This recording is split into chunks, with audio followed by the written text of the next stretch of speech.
Good morning, Bucknutters. It is Tuesday, December 17th, 2024. I am Dan Rubin. This is the Bucknuts Morning 5 and Change. I'll tell you what I need you to do. If you have not subscribed to our YouTube page, could you please push pause right now and hit subscribe?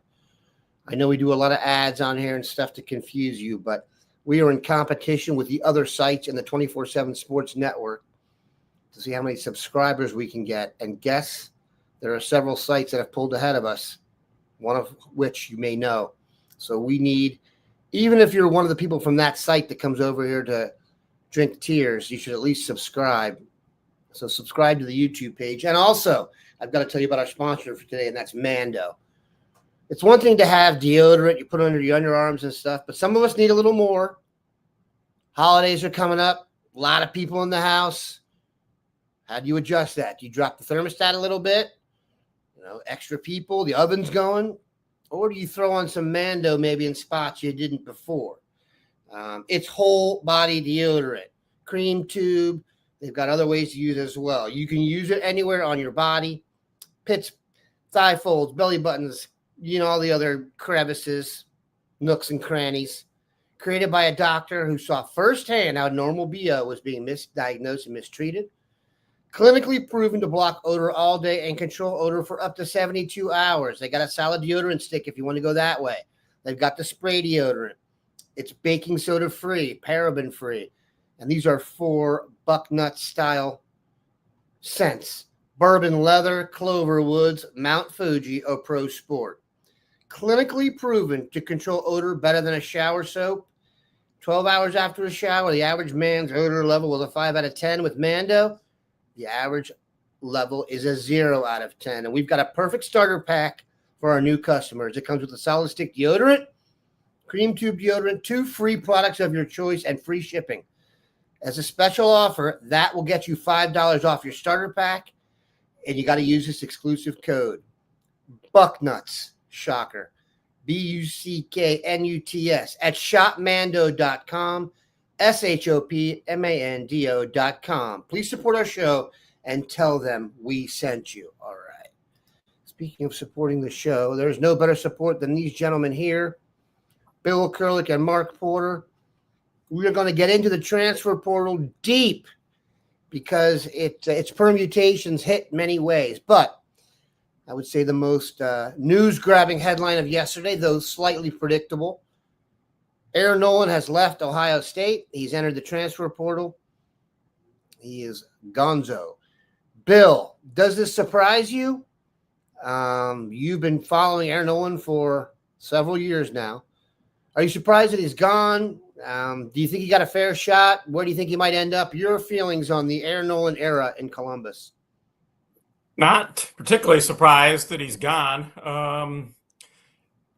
I've kind of felt all along that Ohio State was going to lose at least one of the two, either Nolan or Lincoln Kienholz, that they would lose at least one of the two. Which one, I wasn't really sure. I just thought one of them, you look at the quarterback room, and I think everybody kind of figures Julian Sayin is the guy. We'll see if that happens, but I think that's what the general feeling has been. You've got, of course, Tavian St. Clair coming in. You've got Brady Edmonds committed, and I know that's a ways down the road, 2027, but, that's a heck of a quarterback room, at least on paper it is. So I thought one of those two would leave, and Nolan has left, so not overly surprised. Did he get a fair shake? Well, he was here to compete, and he's been here for a season, so it's not like they booted him out the door. It's his decision to leave. 5 quarterbacks. Nolan is gone. We know Devin Brown is gone. Will Howard will run out of eligibility when Ohio State plays its last game this year. So that leaves 2 guys in there. Julian Sayin, who you mentioned, and Lincoln Kienholz. So I don't think anyone would be surprised if he hopped in the portal. Mark, your thoughts? And does this mean they need to now add a veteran from the transfer portal? There were murmurs this summer that the hype on Nolan coming out of high school was a little bit much. He had an unbelievable tape. I mean, he looked like the real deal. I mean, when we talked about him, you're like, okay, he could show up on campus and compete right away. The summer, I got a little rumblings of he was a little farther behind than they had originally thought, and it was going to take him a while. This isn't the place for that type of kid. He could eventually see the field here, but it's not right now, and there's other guys farther ahead, and we live in a day and age where someone else will take him immediately. And this is kind of we're going to talk about this later, but when I was researching Isaiah Worlds, they forced him onto the field earlier than they wanted. I heard one of their coaches talking about him, and he wasn't ready to play when they forced him out there. But when you're at a place like Nevada, that's the nature of that beast. You're forced into action sooner.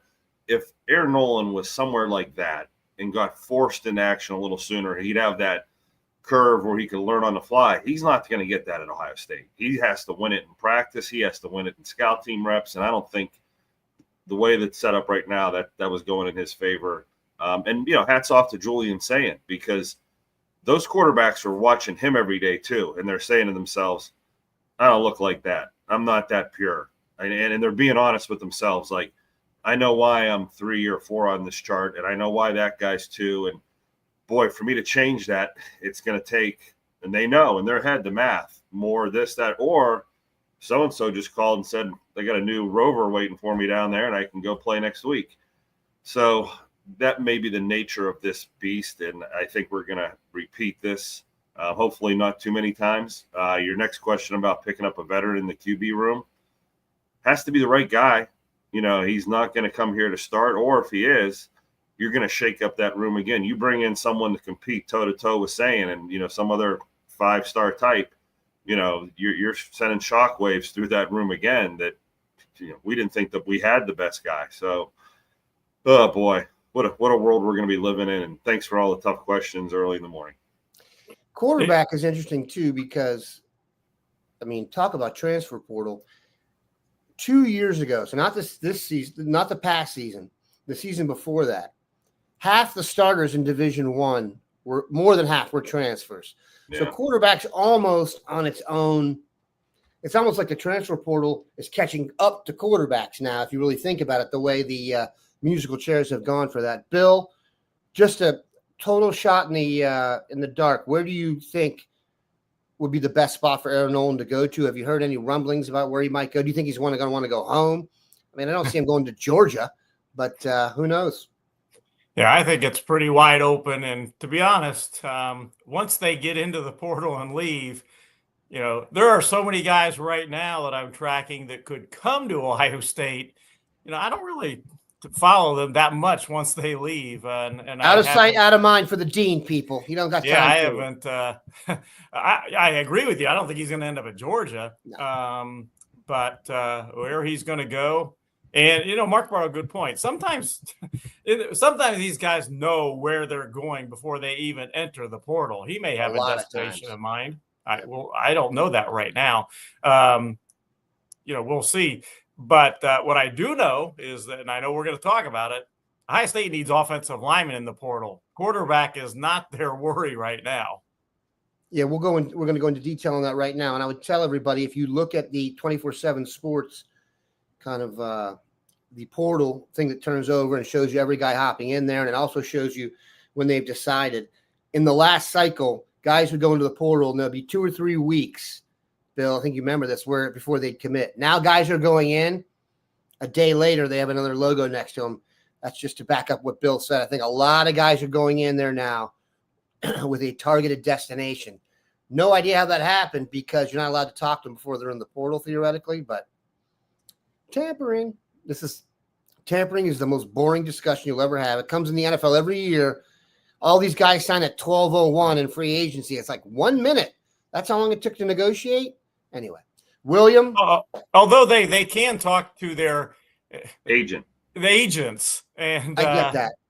Yeah, I was talking to a pretty prominent high school coach in Ohio just the other day, and about all the transfer portal stuff and what it's like. Now, he said it's to the point where it's filtering down, as he put it, it's ruining high school football, because kids are getting agents when they're in high school now. Absolutely. Is that what they I call mean them? agents. So this was a veteran. This is a veteran high school coach in Ohio, and we both agreed it's a crazy world. That when we started this stuff, in my case, 37 years ago or whatever, and in his case, a long time too, it wasn't like this. And I would it's put crazy. agent in air quotes now. That's not a. Yeah. I don't know how you actually get qualified as an agent for a high school kid. My guess is it's not the most rigorous process to do that. All right, Bill, bring us up to speed. We know things are changing. If you were going to tell somebody, here are the offensive linemen Ohio State is really into it for, what would you say? Well, I would start. I State needs tackles, obviously, but they're also looking on the interior too. They wouldn't mind doing a little work there as well if the right guy comes along. And the right guy could be Josh Thompson. We'll see. But he has Josh Thompson has experience at left guard at Northwestern, right guard, and right tackle. He projects as an NFL guard, so that's kind of the thought that he's going to play guard at whatever college he's at, but he can play tackle. Absolutely. He was a very good tackle, right tackle for Northwestern last year. So they absolutely would love to have Josh Thompson and whether it be guard or tackle, they would love to have him. They also are certainly going after Ethan Onianwa from Rice. And he's Iowa, Ohio State. He's been there. And that one's, I think, right now, a guy that has the potential to come in and start right away wherever he goes. And he's got plenty of experience at Rice. He's got the size, certainly at 6'6", 335 pounds. He's got 1 year of eligibility left, so he's not going somewhere to be developed as a starter down the road. Philip Daniels entered the portal yesterday from Minnesota. Really has developed extremely well. He redshirted his first year at Minnesota. He played in 2023, and I believe 10, 11, 12 games. Did not start. This past season, he played in, it was 12 games that he played in this season. I'll take that back. He redshirted as a 2023 guy in Minnesota, played 12 games this season, started the last 4, and played well at right tackle for Minnesota. He is a Cincinnati Princeton alumni, and certainly he is a guy that I could – I would almost, I guess, be a little surprised if I didn't see him end up at Ohio State. He's quality offensive lineman. And then the other guy right now to keep in mind is Isaiah World. He's a huge young man. You mentioned him from Nevada, 6'8", 315 pounds. Got a lot of experience at Nevada and was at Iowa and Nebraska. And he's a guy certainly to keep in mind. All right, Mark. I'm sorry, Inoanwa was at Iowa. Right. Isaiah World was at Texas A&M this past weekend. It's interesting. It's always the same names when it comes to this stuff. All right, Mark, you took a look at some of these guys. Yep. Let's start with your wheelhouse, and that is Philip Daniels, Princeton High School in the state of Ohio. The last offensive lineman we took from Princeton High School was decent. If we could just do that every time, we'd be in good shape. That was Paris Johnson, obviously, who is one of your better tackles in the biggest league in the world. And, boy, what a good player he was. Started at guard for a year, flipped out, and was just blindside personified. But I digress, or dream. We're just wax poetic there about the great Paris Johnson. Philip Daniels, Mark, you know Philip. You probably have an idea of their staff. Minnesota feels like a scouting Ohio team to me. Your thoughts on him? And this is really an interesting pickup because the idea of really good Ohioans heading elsewhere that maybe didn't make the cut for Ohio State, that then get a call 18 months later when they've, like you said, developed on someone else's dime. That feels like the old Yankees and the Royals to me when Roger Maris starts to hit it. We're like, bring him to New York now. So Is the rest of the Big Ten become a minor league for your Buckeyes, Mark? You guys do such a great job of setting up these questions. You hit all the bullet points in it.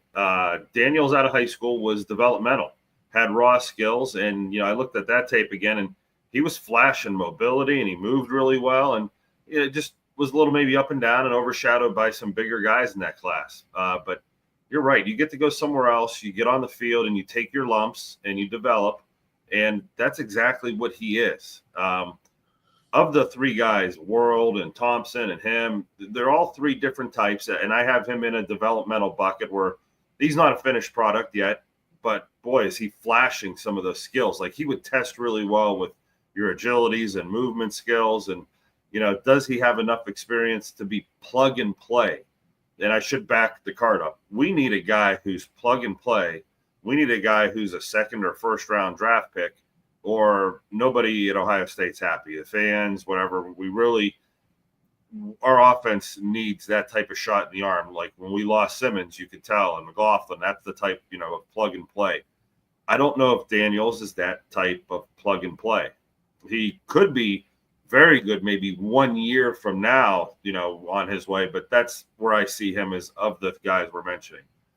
Josh Thompson, I watched him play guard versus Duke. We got some clips on the internet. Very good, solid, athletic. Yeah, he'll put a few plays on here. He's the guard right here, right guard. And I'll turn the volume to the announcers, but these clips go really quick. They run at him or behind him a lot at the point of attack. His feet look extremely quick. You can see his nasty streak when he's punching guys over here at right guard again. I think he might be the most ready to play right now. He seems like he's got a veteran feel to him. There's a better shot of his size. Right. He's got more of a veteran type feel to him where you feel like he's got a more plug and play. And then Isaiah World is the other one I checked out. And, I listened to some interviews with, his coaches, and they talked about how he was a basketball player, very raw. So you see coming out of high school, there's a flaw where places like Ohio State wouldn't take an underdeveloped kid who's not very strong yet, not very heavy yet, and take that leap of faith.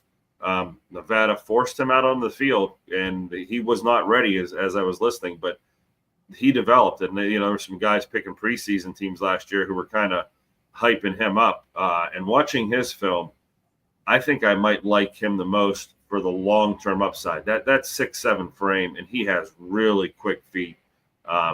There's something there that he's not finished yet either, and he may come in and struggle maybe with some stronger guys, but boy, his upside is the one that really intrigues me, and he's the one that I could see first round. So Josh Thompson's kind of like a Seth McLaughlin type. You might even feel a centerish out of him, but he really had the most advanced veteran feel, and the other two seem like really good prospects, but maybe not the plug and play day one, but may have to be if they were here. Dan, let me real quick. I see some questions about World and Ohio State not being in top three and all that. The reason I'm still talking about World is that he hasn't told me that he has completely ruled out a visit to Ohio State. But things have changed there. And I think maybe at one point over the weekend, before he started his weekend visits, he was at Texas A&M and all to start things. Before he did that, I was told by a coach at a competing school that they thought he was going to end up at Ohio State because Ohio State, from what they said, was not offering, but they had a package in mind for him that was very good, and they thought he would end up at Ohio State. Well, World has gone on and made some other visits now. He hasn't got to Ohio State yet. He has not told me he has completely ruled out visiting Ohio State. If he gets to Ohio State, maybe things change. They are not in his top group right now, but if he gets to Ohio State, maybe things change. But if you look at the guys that Ohio State also is going after, Josh Thompson would be above Isaiah World. And I know people are going to say Josh Thompson's an interior guy. Well, he is. But he has played tackle, and he has been really good at tackle. Now, tackles, you got Phillip Daniels. I do think there's a pretty good chance he ends up at Ohio State. That's just my personal opinion. That is a tackle. He played right tackle for Minnesota. And you've got Anianwa, who is a tackle. So the way I look at it is you've got three guys right there that are probably higher on the Ohio State board than Isaiah World. You got Thompson, you've got Anianwa, and you got Phil Daniels. So, again, I would agree right now, no longer is Isaiah World the likely guy to end up at Ohio State, but until he tells me for sure he's not going to visit Ohio State, I'm not going to take him off the board yet. So here's my Bucknuts impression of this. And again, heavy on the word nuts. Mark has not seen Anianwa yet. So those of you who think are going to come out of this and say, oh, he likes World the best, he hasn't seen Anianwa yet. So I would chill on that. From what I have seen, I am not Mark, I would agree that Anianwa is probably the best suited to come in and start right away. Thompson is a guaranteed starter on the interior. If for you draft nerds, a lot of guys who play, it's kind of like scouting baseball in high school. All your best players are pitching and playing center field and shortstop. Well, when you get to college and the pros, there's more positions, but you still draft those guys because of their better ones. Josh Thompson has been used at Northwestern as a key player, but if you project him to the league, which I think my assumption on Josh Thompson is that's a main focus of his going forward, he's going to play guard in the NFL, so he probably wants to do that for a year and get that on tape. Would be real nice to get Thompson to come in at one guard spot, Anianwa to come in to start, and then Daniels to come in and be kind of your developmental guy if there's attrition. All right, we're going to get to all your questions here, but first I have to read you our next ad, and this is actually a really cool one. I was able to take my son to the Ohio State-Michigan game and sit in C deck and watch the game and nearly get uromycetitis because of the bathroom situation, but that's not what I'm talking about. It was a great experience. And we've got something here about young fans that I really think you guys need to get into, and it is from Future Fans. And it's where we're helping little kids become big fans. Ohio State's experiencing, hopefully, what's going to be a deep playoff run and unprecedented playoffs. So we are looking forward to it. And good and bad, it's a shared experience with family, friends, and strangers. Believe me, you will make some friends in the stands at an Ohio State game, win or lose. We're all anticipating the next matchup. We now know it's Tennessee, and we're going to be living and dying with every play when game day finally arrives. You create memories that will last a lifetime with your family when you do that. And for the first time ever, that experience is finally here for college football fans, and it starts Saturday with an SEC opponent visiting the Shoe in December. If you have young kids or know any young kids, there's one thing you need to make sure they get to experience the magic of a playoff run right alongside you. Future Fans Football. Trust me, this is the best $50 you're going to spend. Future Fans helps little kids become big football fans by embedding the rules of football into parallel games and activities in a way that is absolutely genius. Oh, and the dads who invented it are based right here in Columbus. Go to futurefans.com/OSU. Futurefans.com/OSU right now to see what I mean. Make sure your little ones in your life experience the magic of this playoff run right alongside you. So we come to you with creams and borderline narcotics and sexual aids, and you complain. This is for the kids, people, and it is really cool. All right.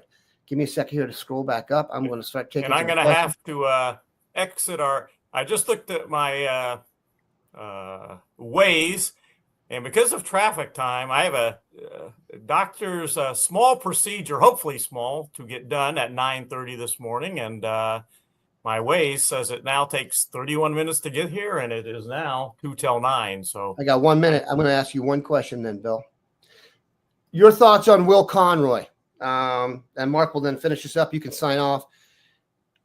Will Conroy verbally committed, I believe, to Oklahoma. He is an Ohioan. I didn't get the sense that Ohio State was gaga over him. I could be wrong. Your thoughts on Will Conroy, Bill, and then we'll get you out on that. Appreciate your day. They were interested, absolutely, and but I don't believe they saw him as a guy that they had there with, say, Sam Greer, for instance, or Maxwell Riley. So they were interested, but I don't think they made a push like Oklahoma made the push, and Oklahoma took him right now.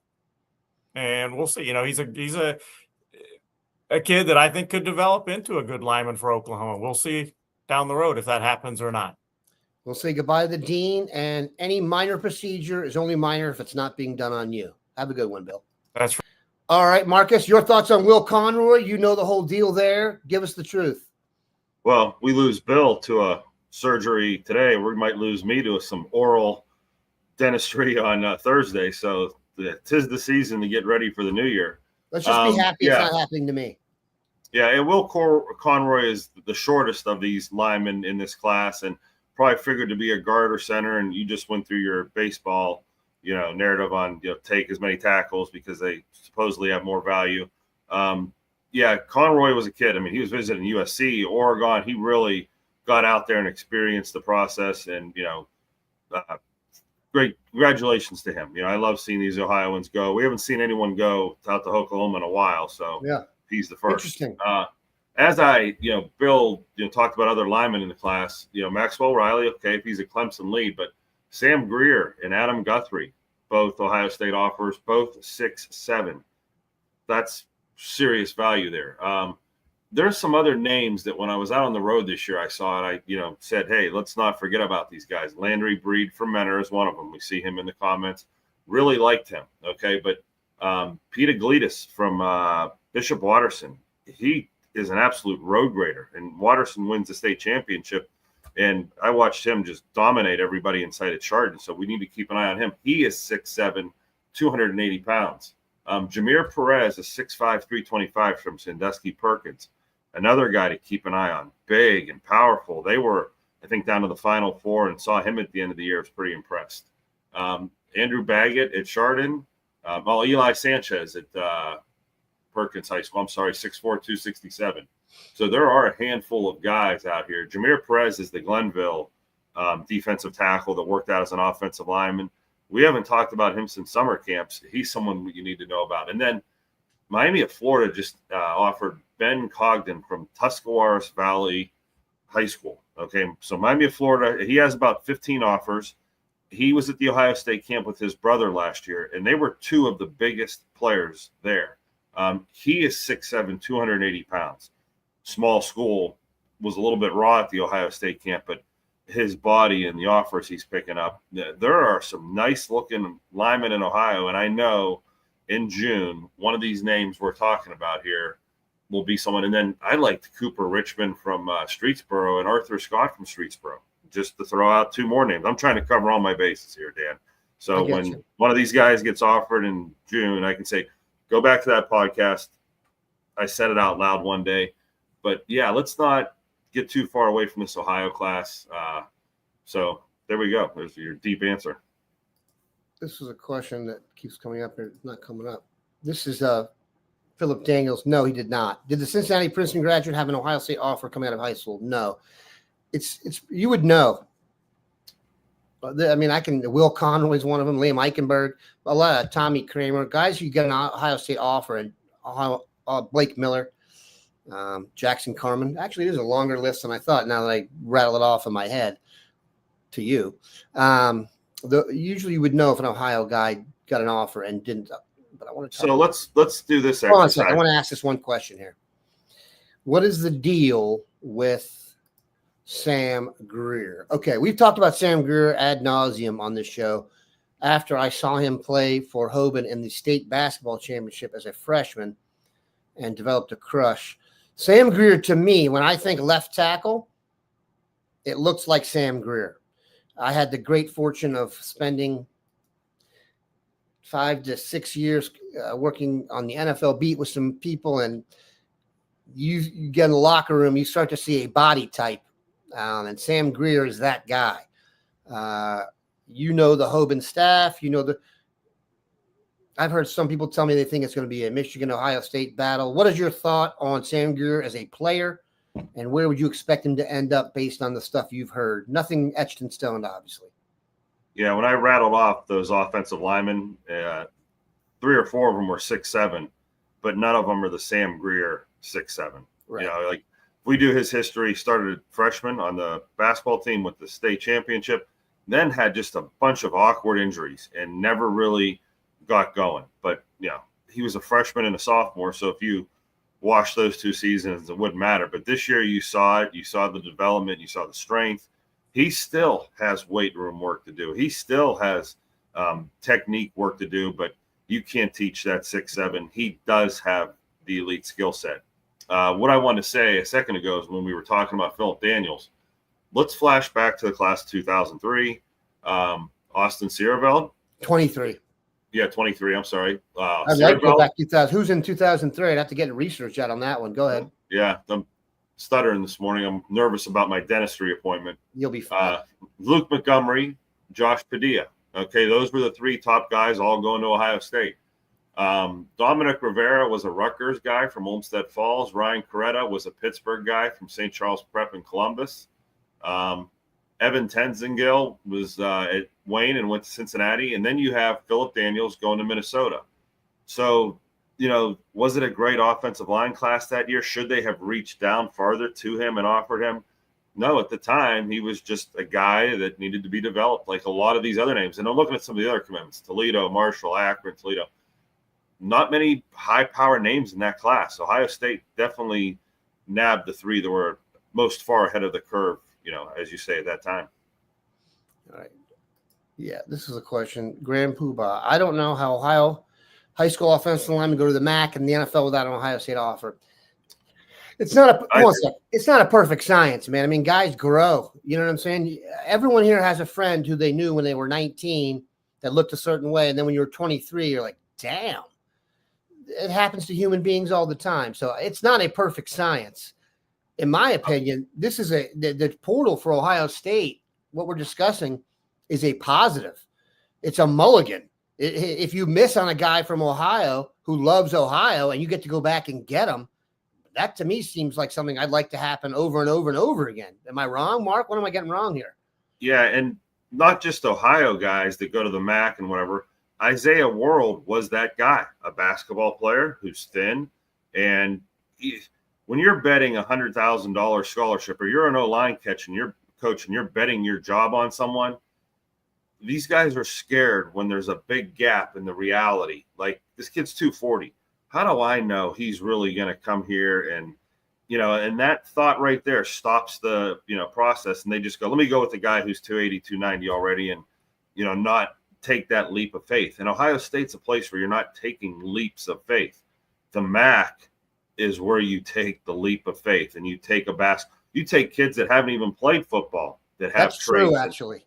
Yeah. Chaz Coleman at Warren Harding was nothing 1 year ago at this time. And Chaz Coleman was playing quarterback, working at a tight end, defensive end. I talked to an NFL scout yesterday. He thinks that this kid's a top 10 pick in the NFL. That's how good he looked senior year. And he didn't have MAC offers even junior year, really. So this process is far from perfect. I'm trying to teach the Bucknutters the first sophomore that pops up on the list is not the best player. And we are falling for that every year. We get a list of freshmen or sophomore, and everyone's like, why haven't we offered all these guys? Wait till senior year, get more information. And Chaz Coleman's, and we see it, you know, as Ohio State pops up new offers. There's plenty of meat out there in the entire country. The NFL first round, I hate that it's not all Ohio State, Georgia, and Alabama. Like, it should be 30 guys, and they should all be from those 3 schools based on what happens on signing day in high school. And it's never been like that in the history of time. And it never will be. They're humans. Yep. They're humans. Yep. There's so many variables involved here. The out on that is, and I use this as my out because I know when I put out a report, it's probably 50% wrong when you forward 5 years. Even as I'm looking at that 2023 list, I'm kind of, wow, did I hold up well? Are these kids actually coming to fruition? So, yeah, this process, I wish we could teach the Bucknutters more that my excuse is I do the best with what I have today. As I'm watching these three linemen today, I'm watching some Minnesota film, some film of Isaiah World, and all I can base it on is what I see today. I can tell you a little bit of what I think will happen in the future, but boy, that's like you're saying, that's no one's got that right, not even the NFL, and they have a lot of guys smarter than me in their scouting departments. Yeah, I mean, it's a slippery slope in some ways. I'll say this. You mentioned about MAC offers. I'm not going to use their names, but my kids came up playing hoops, and two of the guys they played with had never played varsity football until their senior year of high school and went to camp with the team before their senior year. Both had MAC offers within 20 minutes. Had never taken a high school snap in football. Both ended up being – one has switched, plays still basketball, is going to go to the MAC this year. One, I think he's in the portal now, is going to go to his third school. But it can happen. We talk about traits. There's only so many guys that are 6 blank and run 4 blank and look great. They'll teach you how to look back for the ball if you have to. And then the other thing – I do think we need to be a little bit less angry. I get that there's an angry vibe going around. But I think with the portal, even more than recruiting, you got to just kind of wait and see how it works out in the end. Because a lot of stuff is going to happen between now and the end of the process. And I use that the loosest terms ever, meaning when your roster is formed again. We didn't know Nick Saban was going to retire. And we got Caleb Downs and Seth McLaughlin out of that. How'd that work out?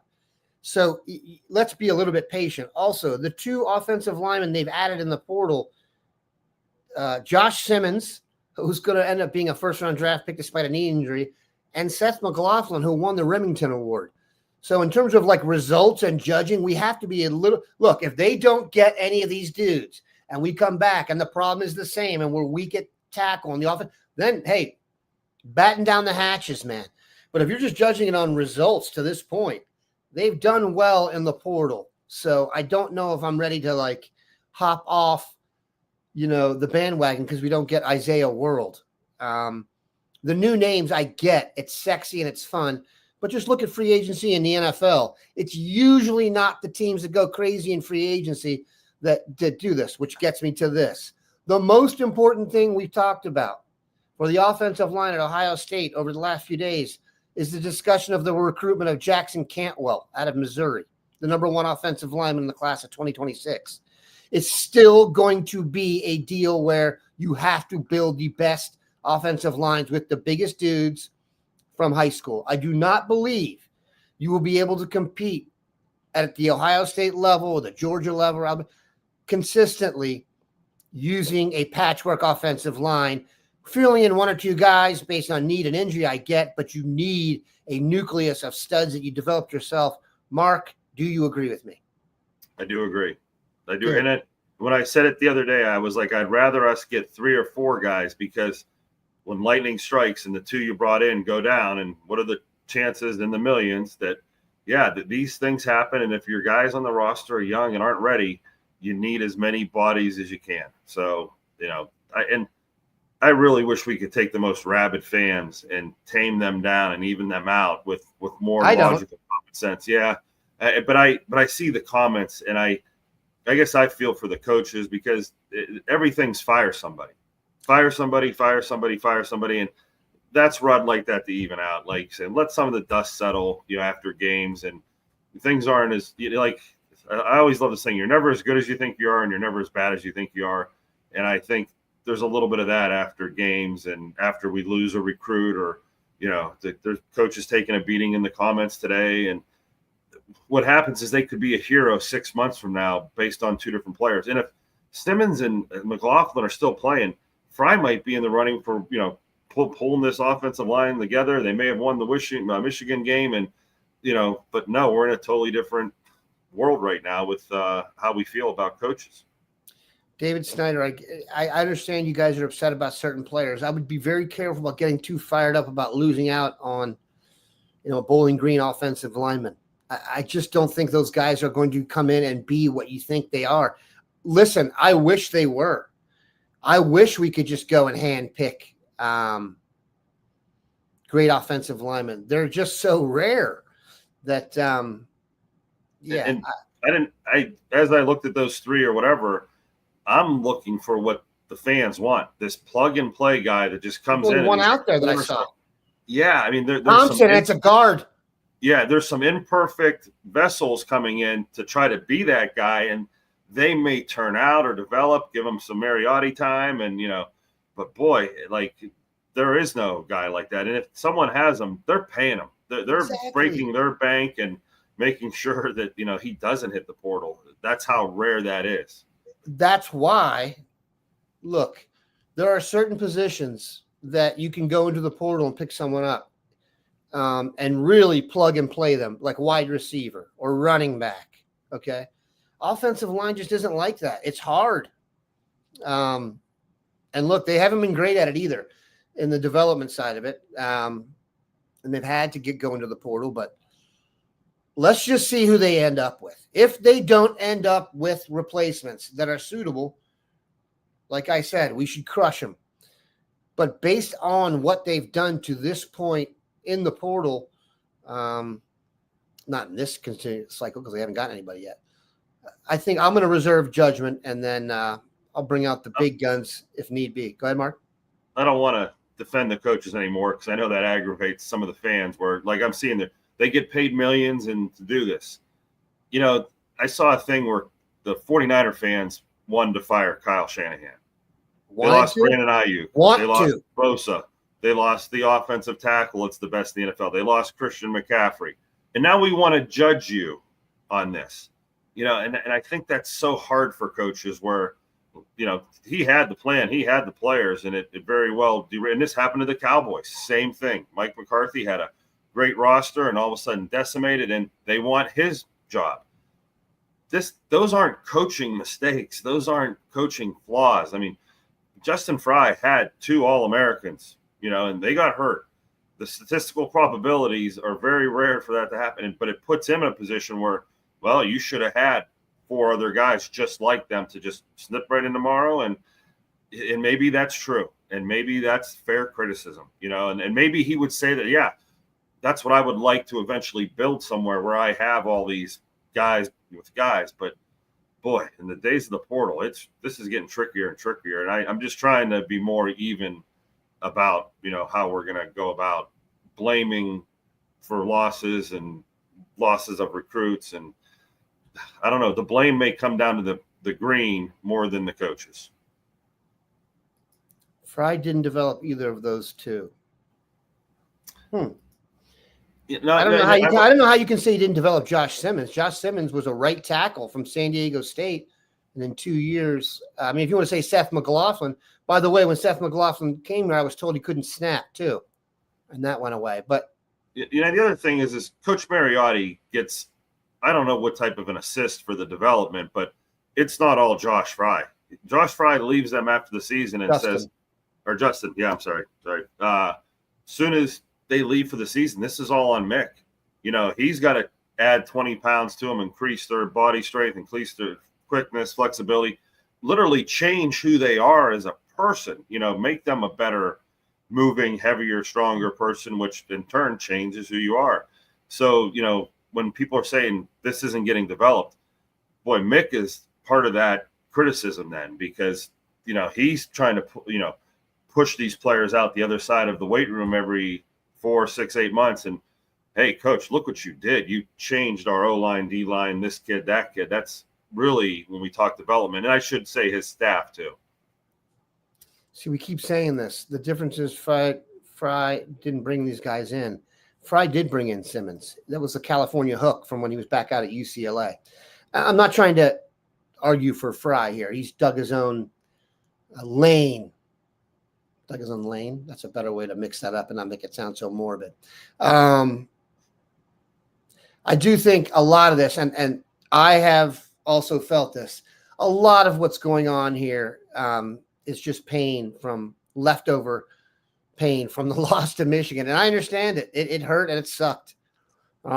Let's hope we can get back on the field this weekend and maybe put a better taste in everybody's mouth. And it wouldn't be bad also if you were looking to solidify your position as a coaching staff, it wouldn't be bad to bring in a couple high-profile transfers that would then not want to be here if you boogied.